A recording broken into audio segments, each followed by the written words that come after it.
یا کوئی اور دنیاوی چیز طلب کی گئی ہوتی، اولاد طلب کی گئی ہوتی، تو ظاہر ہے کہ جو صاحب اولاد ہوتا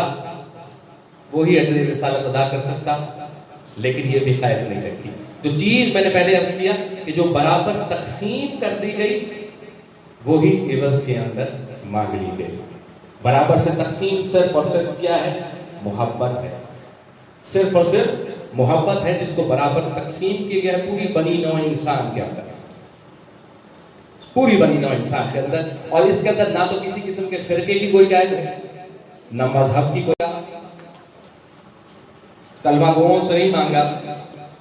یا اجر رسالت صرف مجھ پہ یا کلمہ پڑھنے والے پہ نہیں، ہر انسان پر اجر رسالت واجب ہے۔ اور اس کی وجہ یہ ہے کہ سب کے اوپر واجب اس لیے ہے کہ جتنے بھی معصومین آئے ہیں وہ کسی خاص قوم کے لیے نہیں، پوری بنی نوع انسانیت کے لیے آئے ہیں، اور چونکہ وہ پوری بنی